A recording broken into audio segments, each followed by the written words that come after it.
Trump के 15 point वाले शांति प्रस्ताव से इजरायल की क्यों बढ़ गई है टेंशन? ईरान को मिला है बड़ा मौका। नमस्कार, बहुत स्वागत है आपका। न्यूज 18 का डिजिटल प्लेटफॉर्म आप देख रहे हैं। मैं हूं आपके साथ ऋतु सिंह। ईरान को प्लान भेजने के बाद अमेरिका ने इजरायल को भी अपनी 15 सूत्रीय योजना बताई है। भले ये काफी हद तक इजरायल के रुख से मेल खाता है, लेकिन बेंजामिन नेतन्याहू की सरकार 4 वजहों से संदेह में है। अमेरिकी राष्ट्रपति डोनाल्ड ट्रंप ईरान जंग से पीछे हटते और किसी भी कीमत पर ईरान के साथ सीज फायर की कोशिश करते हुए दिख रहे हैं। ट्रंप के नेतृत्व वाली सरकार ने ईरान को 15 सूत्रीय युद्ध विराम योजना भेजी है। एक रिपोर्ट के मुताबिक पाकिस्तान के जरिए ये प्लान ईरानी अधिकारियों को सौंप दिया गया है। भले ही ईरान इस बात से इनकार कर रहा है कि समझौते के लिए उसकी अमेरिका से कोई बातचीत नहीं हो रही, लेकिन ट्रंप की इस पूरी कवायद से इजरायली सरकार की टेंशन जरूर बढ़ गई है। उसे डर है कि ट्रंप प्रशासन ईरान के खिलाफ जारी सैन्य दबाव को बीच में ही छोड़कर एक कच्चा समझौता कर सकता है। इजरायल के एक चैनल के अनुसार ईरान को प्लान भेजने के बाद अमेरिका ने इजरायल को भी अपनी 15 सूत्रीय योजना बताई है। भले ये काफी हद तक इजरायल के रुख से मेल खाता है, लेकिन बेंजामिन नेतन्याहू को संदेह है कि ईरान सभी मांगों पर सहमत होगा भी या नहीं। इजरायल के सामने 4 टेंशन है। पहला, समय से पहले सीज फायर का डर। इजरायल का ये मानना है कि ट्रंप और उनकी टीम, विशेषकर जारेड कुशनर और स्टीव विटकॉफ, बहुत जल्दबाजी में एक फ्रेमवर्क एग्रीमेंट करना चाहते हैं। इजरायल चाहता है कि जब तक ईरान इन 15 शर्तों को पूरी तरह से जमीन पर लागू ना कर दे, तब तक हमला नहीं रुकना चाहिए।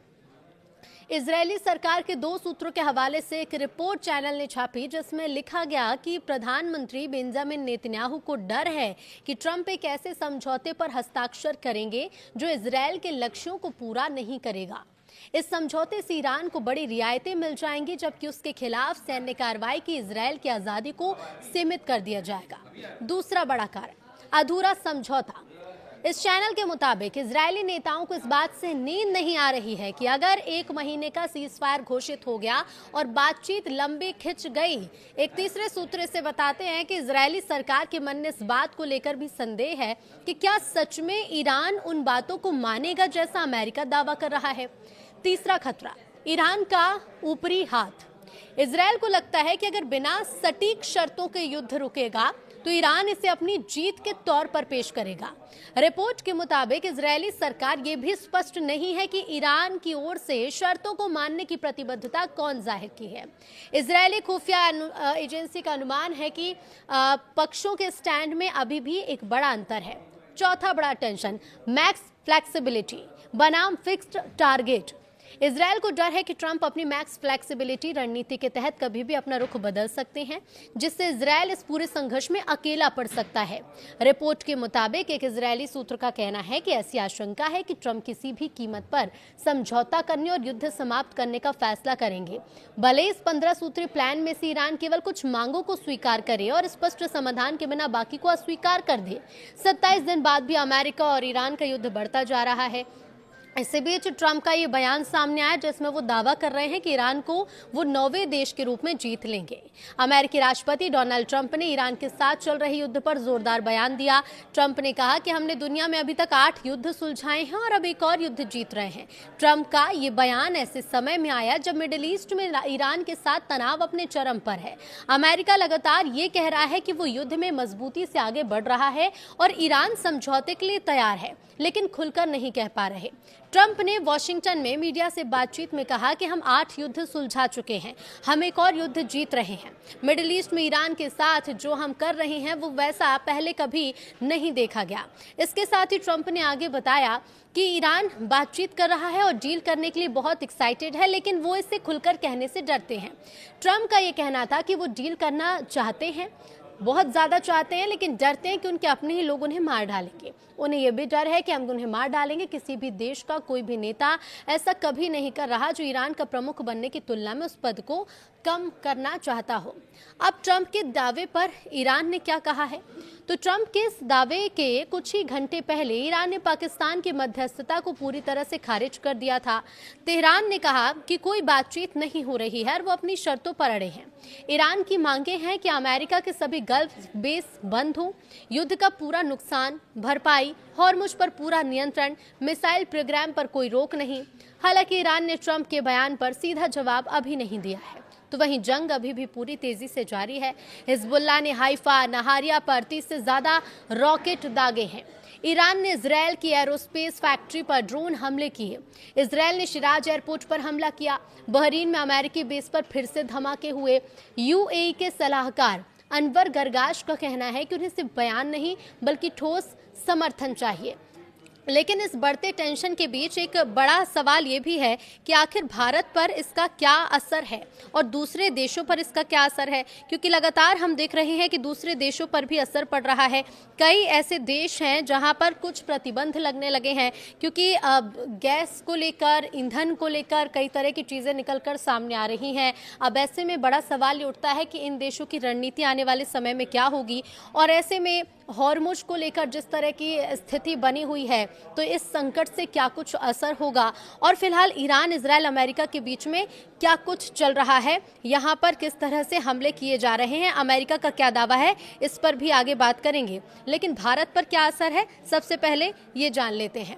तो देखिए, भारत पर यह असर है कि पीएम मोदी ने ट्रंप से फोन पर बात की और हॉर्मुज स्ट्रेट को खुला, सुरक्षित रखने और जल्द शांति की अपील की। इधर रिलायंस ने ईरान से 5 मिलियन बैरल तेल खरीदा है, जो 30 दिन की अमेरिकी छूट का फायदा उठाते हुए मिला है। भारत अपनी तेल सप्लाई और नागरिकों की सुरक्षा को लेकर पूरी तरह सतर्क है। ट्रंप ने 15 सूत्रीय शांति प्लान भी ईरान को भेजा था, जिसमें 1 महीने का सीज फायर और परमाणु कार्यक्रम बंद करने की शर्तें हैं, लेकिन ईरान ने इन्हें बेबुनियाद बताकर मानने से इनकार कर दिया है।